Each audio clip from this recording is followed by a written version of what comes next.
네, 여야 현역 의원들의 솔직한 생각, 화끈한 주장을 들어보는 시간입니다. 여의도 박대박. 오늘은 국민의힘 박성중 의원과 함께합니다. 안녕하세요. 안녕하십니까. 반갑습니다. 네. 의원님 지난번에 저희가 설대원에 한 번 건너뛰었는데 네네. 엄청나게 오랜만에 뵙네요. 한 달 넘은 것 같습니다. 그렇죠. 그동안 잘 지내셨죠? 예, 넉넉히 잘 지내고 있습니다. 네. 지금 유튜브로도 생중계되고 있으니까요. 많이 들어와 주시고요. 오늘은 의원님께 이 질문부터 좀 드려보겠습니다. 네. 코로나19 지원책들이 정치권에서 지금 계속 논의가 되고 있잖아요. 네네. 4차 재난지원금 상당히 많은 관심의 대상인데 네네. 일단 보도 나오는 걸 보면 규모가 20조 원 정도로 예측이 되고 있습니다. 네네. 의원님 이 규모는 어떻게 생각하십니까? 지금까지 재난지원금 4차까지 이제 되는데 제일 큰 규모죠. 네. 우리가 1차 지원금에서 전 국민을 100만 원 줬을 때 그 당시 14조 가까이 조금 들었거든요. 그렇죠. 2차 재난지원금에 여러 가지 소상공인 특조 취약계층 그것이 한 7조 8천억 정도 들었고 3차 재난지원금에 그 금지업종 그 위주로 해가지고 8조 한 9조 3천억 정도 들었습니다. 이번에 20조 원 들으니까 이게 어마어마하게 큰 규모죠. 자, 두 번째 저희들은 지금 2개월밖에 지나지 않았지 않습니까? 2월 달이니까 추경을 한다는 것은 말이 되질 않거든요. 이런 것은 작년에도 충분히 예견됐기 때문에 우리 김종인 비대위원장도 100조 마련하자 예산에서 충분히 할 수 있는데 본 예산에서 그렇죠? 이렇게 두 달도 안 지나서 추경을 한다는 것은 참 잘못됐다 이제 이런 말씀을 드리고 싶고 결국 이번 20조도 15조 정도가 부채입니다. 여러 가지 국채를 가지고 할 수밖에 없는데 어찌 보면 오늘은 재난지원금을 주지만은 내일은 재난구호금을 징수금을 받을 수밖에 없다. 돈이 모자라니까. 지금 문재인 정부 전에 한 60년 66년 이 정도 우리가 헌정 70년을 봤을 때요. 대략 66년을 한 550조 부채졌습니다. 지금 한 4, 5년 동안 거의 천조 가까이 돼버리니까 이 해도 너무한다. 결국 지금 현 정부에서 세금을 올려야 되겠다. 이런 말이 나오지 않습니까? 재산세라든지 그런 나오고 있죠. 소득세라든지 부가가치세라든지 이런 다양한 의견들이 나오고 있거든요. 결국 우리 쓰면 세금을 징수할 수밖에 없는 결국 국민 부담이다. 이런 차원에서 정말 필요한 데 써야 되는데 참 조금 간첨이 있다. 이런 말씀을 드리고 싶습니다. 네. 의원님 나오신다니까 벌써부터 문자들이 엄청나게 많이 들어왔습니다. 아이고, 질문들도 감사합니다. 쏟아지고 있고요. 8811님께서요. 국민의힘에서도 4차 재난지원금을 선별해서 지급은 하자. 이런 입장이었던 걸로 아는데 당연하죠. 추경이 아니라면 현재 상황에서 재원 마련은 어떤 방법으로 해야 하겠습니까? 라는 질문입니다. 이미 작년에도 예상됐던 거 아닙니까? 이게 올해 2월 달에 모든 코로나가 끝날 것도 아니고 그러니까 작년에서 올해 예산에 이 코로나 예산을 다 확보해 놨어야죠. 작년 정기국회에서 예산 심의할 때 반영을 했었어야 한다. 이렇게 추경을 하지 않고 정상적인 예산으로 했으면 이런 추경도 필요 없이 할 수 있었던 거 아닙니까? 일단 지난 본예산에서는 어쨌든 그래서 예산 반영이 안 됐습니다. 그럼 지금은 어떤 방안으로 재원 마련을 해야 되겠습니까? 지금 재원이 이게 안 되니까 정부에서 15조 정도 4분의 3을 국채로 그냥 감안하는 거 아닙니까? 지금은 다른 방안이 없거든요.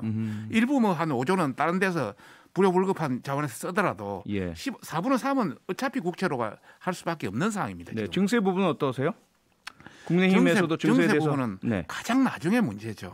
가장 나중이다. 그러니까 어쨌건 지난해에 본예산 포함이 되었었어야 하는데 그게 안 됐다. 그래서 그 이후에 다른 재원 확보 방안은 없다.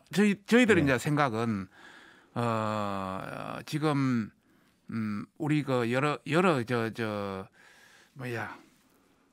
지금 현 문 대통령에 관련 뉴딜 한국 그린 뉴딜 뉴딜 이런 총괄적인 거의 한 5년 동안 한 160조 됩니다.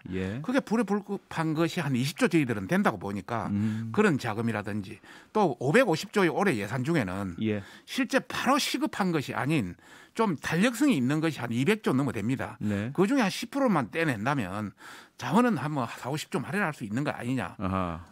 예산의 전용 혹은 재배분으로 추가 마련보다는. 네, 알겠습니다. 그리고요 관련해서 그 국민의힘뿐만 아니라 홍남기 기재부 장관 역시 이 재원 네네. 마련 부분 그리고 규모에 대해서 상당히 난색을 표하고 있다 보니까 네네.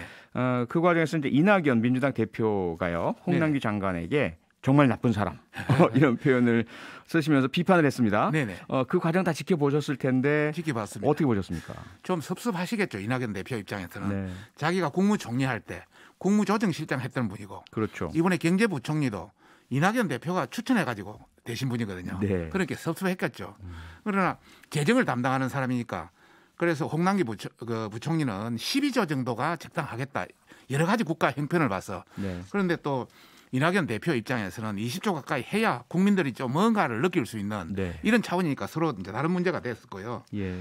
또 다른 한편으로서는 저는 홍남기 부총리의 입장을 이해합니다. 지금 홍남기 부총리가 뭐 사인한다고 모든 게 되는 게 아니고 네. 밑에 공무원들이 그걸 오케이 해줘야 되지 않습니까? 그렇죠. 공무원들은 지금 뭐 1년밖에 남지 않았기 때문에 잘못하면 자기들한테 법률이라든지 규정이라든지 절차를 안 지키면 자기들한테는 나중에 책임이 들어옵니다. 아하. 정치는 떠나면 그 말이지만 네. 그러다 보니까 예를 들어서 뭐 그 최근에 문제되고 있는 월성 1호기라든지 네. 또 뭐 가덕도 관련해서 공무원들이 여러 가지 뭐 난색을 표하는 게 바로 그런 게거든요. 네. 그런 차원에서는 어느 정도 이해를 해줘야 된다는 측면도 있고 네.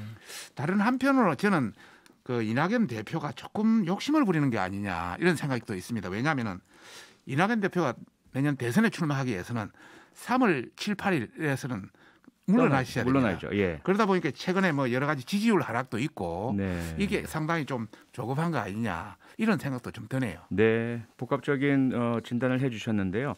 4차 재난지원금 관련해서 또 하나 관건이 이제 지급 시기 아니겠습니까? 네네네. 언제 과연 지급할 수 있느냐인데 예. 민주당에서 발표한 것을 보면 일단 28일에 추경 규모를 확정해서 3월 2일 날 국무회의를 거쳐서 18일 본회의에서 처리하겠다 이런 예. 일정표 공개를 했습니다. 네네. 일단 이 추경 자체에서 물론 비판을 하시긴 하셨지만 다른 방안이 없다라는 상황에서 네네. 이 일정은 동의를 하십니까?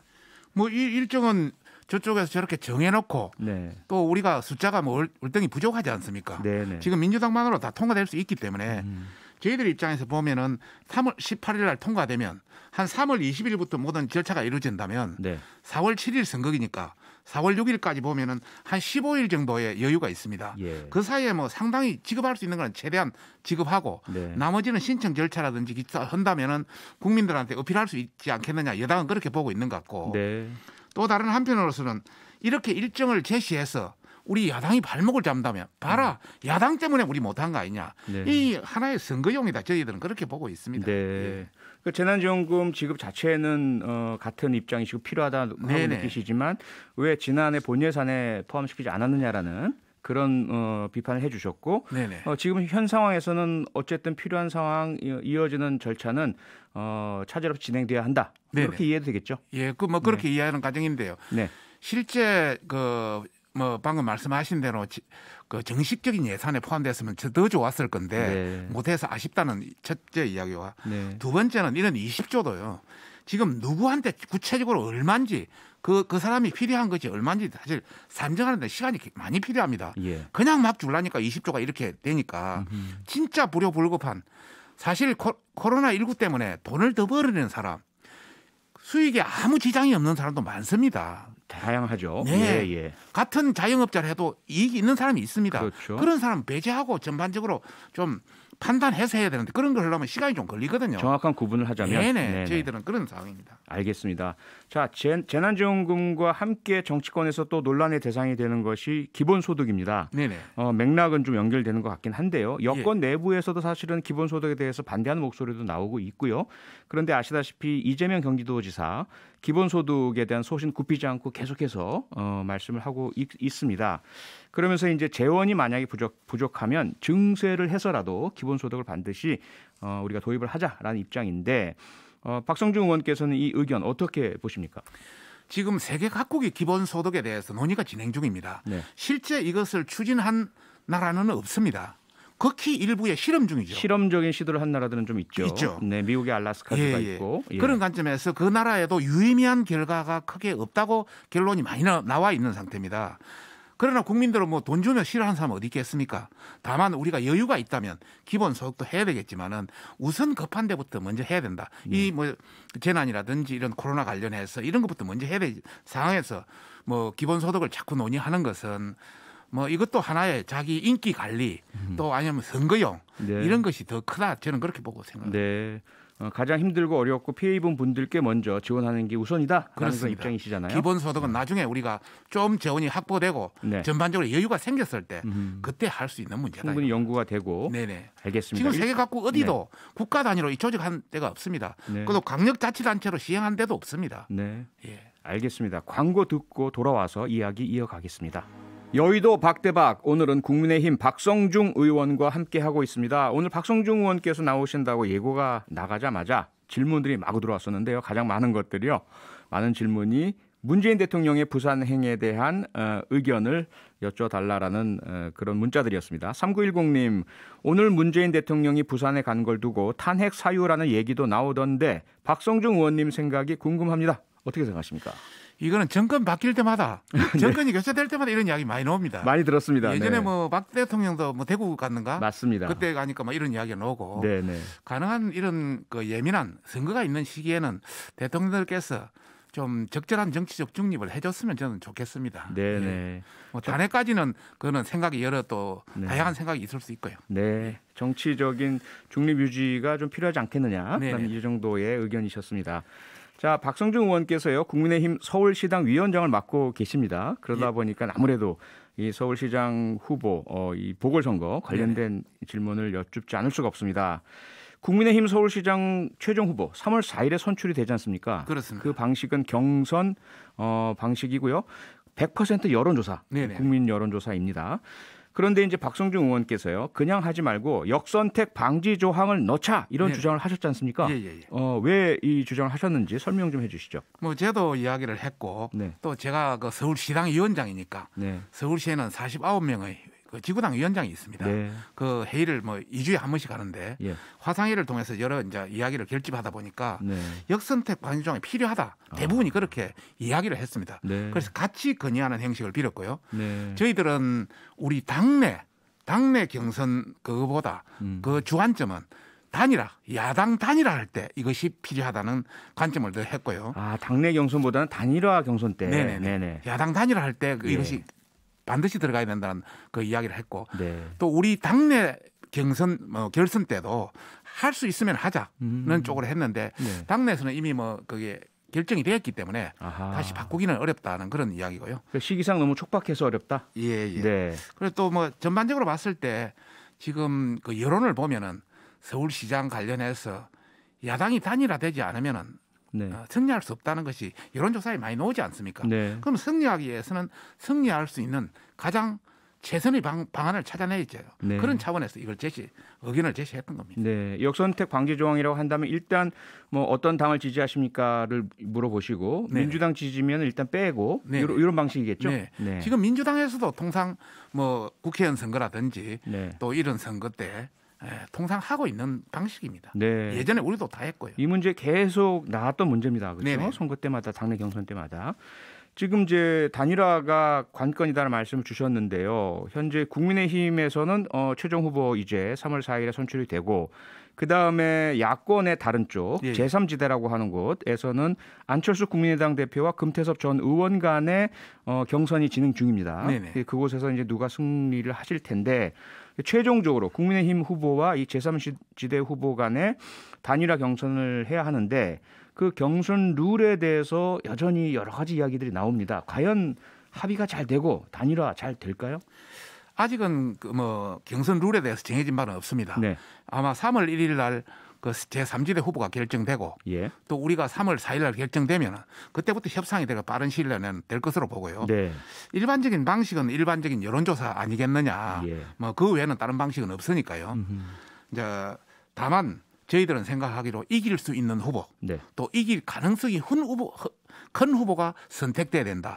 그런 차원에서 저희들은 뭐 그 당협위원장들하고 같이 여성 가점제 없애자. 없애자. 예, 10% 지금 우리 당에서는 10% 여성 가점제가 있거든요. 네네. 예, 뭐 한 표 차이로도 서울시장이 당락이 결정될 수 있기 때문에 네. 두 번째는 아까 방금 말한 역선택 조항을 네. 방지 조항을 반드시 넣자. 그래서 한 표라도 더 그 가능성 있는 그런 후보를 선택하자. 저희들은 그렇게 생각하고 있죠. 네. 역선택 방지 조항이 들어가야 하고 여성 가점을 제외하자. 제외하자. 예. 그런 주장을 지금 서울시당 차원에서 하시고 계신 거죠? 예, 서울시당 당협위원장하고 같이 공동으로 해서 네. 저희들 비대위원장하고 또 공관위원장한테 예. 의견 제시를 했습니다. 그러면 그런 의견들을 모두 포함해서 국민의힘에서 이제 단일화 경선 룰에 대한 합의가 이루어지실 테고, 예, 이제 네. 우리 국민의힘에 지휘부하고 예. 또 이제 제3지대 그 당선된 사람하고 네. 협상 과정에서 여러 가지가 반영되겠죠. 그 과정에서 이제 서울시당의 의견도 들어가고요. 네네. 그 진행 중이다. 경선 룰에 대한 협상이 진행 중이다. 이렇게 말씀드릴 수 있고요. 근데 오늘 보도를 보니까요. 그런 여러 가지 의견들이 있으시지만 결과적으로는 아마도 최종 단일화 경선도 지금 국민의힘의 경선처럼 아주 간단하고 단순한 국민 100% 여론조사가 되지 않겠느냐. 이런 예상 보도가 많이 나오고 있습니다. 네. 그거는 이제 뭐 협상 과정에서 어느 쪽을 받아들이냐의 문제인데요. 예.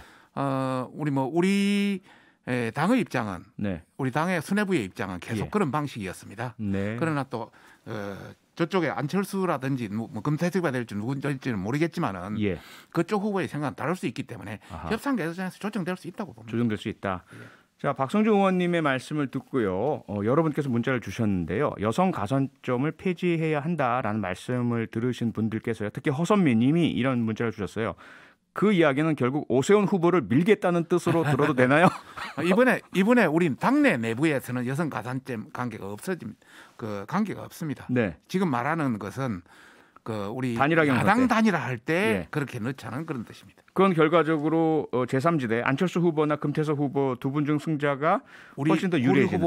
우리 후보와 단일화할 때. 예. 만약에 국민의힘에서 나경원 후보가 최종 승자가 되신다면 네. 그 나경원 후보가 가져갈 수 있는 가산점을 포기하겠다 이런 말씀이잖아요. 포기하고 네. 당당하게 협상을 하자 그런 뜻입니다. 네. 그렇게 해라. 그래야 한 표라도 이길 수 있는 가능성이 더 많지 않느냐. 네. 네, 안철수 대표 측에서 나오는 이야기가요. 그 단일화 경선을 할 때에 뭐 지지도, 인지도, 선호도 이런 거 조사하지 말고 민주당 최종 후보와의 1대1 누구를 더 선호하느냐 이렇게 해서 그 국민의힘 후보와 또 제3지대 후보 중에 더 많은 지지율이 나온 사람으로 하자 이런 제안을 하고 있는 거 잘 알고 계시죠? 예, 듣고 있습니다. 예, 그렇게 될 가능성이 있습니까? 그 방식도 우리와 뭐 안철수 후보가 된다면 네. 안철수 후보와 협상 과정에서 다양한 방식이 선택될 수 있다고 봅니다. 열려 있다. 예, 열려 있고 예. 결과적으로 아마 합의 과정에서 수렴이 될 것이다. 네네. 네, 그 과정이 잘 진행돼서 최종 단일화 경선이 이루어지는지 한번 지켜봐야 될 것 같고요.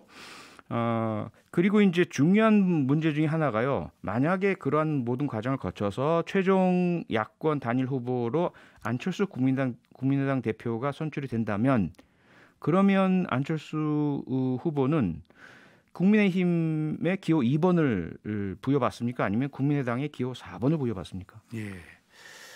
벌써부터 안철수 후보로 가정하는 것은 바람직하지는 않습니다. 가정만 가정만 한다면 만약에 이제 안철수 후보로 만약에 선택이 되었다면은 안철수 후보가 저는 국민의힘 당 국회의원 아닙니까? 예. 안철수 후보가 저희 2번으로 국민의힘에 들어와서 치료해 준다면 저희 당으로서는 제일 바람직한 방법이죠. 네. 그러나 안철수 후보 자체에서 여러 가지 경쟁력, 다양한 어떤 종합적인 요인을 고려해서 고려한다면은 제가 보기로는 4번을 선택하기는 어려울 것 같고요. 네. 4번을 선택하면 우리 이번에 핵심 당원들이 과연 그 4번을 선택할 수 있겠느냐. 이런 차원에서 제가 개인적인 의견입니다. 네. 안철수 후보한테 뭐 개인적으로 말씀을 드린다면은 무소속으로 가는 게 가장 낫지 않겠느냐. 차라리 무소속으로 가서 열린 플랫폼을 가지고 2번이든 4번이든 무소속 관련되는 지지자들은 그분들이 같이 전부 지지할 수 있도록 하는 것이 낫다. 지난 2011년도 박원순 전 시장 또 10번으로 나와서 그 무소속 나와서 당선되지 않습니까? 그런 선례도 있기 때문에 저는 뭐 그렇게 하는 것이 바람직하지 않겠느냐. 그거는 어떻게 보자면 제 개인적인 생각입니다. 예, 서초구청장도 지내시고 네네. 정치 경력이 많으시고 선거 경력이 많으신 또 행정 경력이 많으신 박성중 의원의 개인적인 소견상 네네. 이 선거의 기술과 선거의 어떤 실무상으로 봤을 때 4번이라는 그러한 기호를 가지고 다수의 국민의힘 지지자들로부터 표를 못 받을 가능성보다는 차라리 무소속 10번이든 이 번호를 가지고 가는 것이 훨씬 더 유리하다 이런 말씀이신 거죠? 부담이 없죠. 네. 예를 들어서 4번을 선택하면 저희 핵심 계층은 상당히 또 거부감을 가질 수도 있습니다. 아하. 또 2번을 오면은 네. 2번을 우리 당을 또 약간 싫어하는 네. 또 다른 부류의 사람들이 있기 때문에 예. 차라리 제3지대로 가서 차라리. 하는 것이 훨씬 유리하지 않겠나 제 개인적인 생각입니다. 네, 알겠습니다. 여기까지 듣죠. 여의도 박대박 오늘은 국민의힘 박성중 의원이었고요. 다음 주 이 시간에는 더불어민주당 박용진 의원과 함께합니다.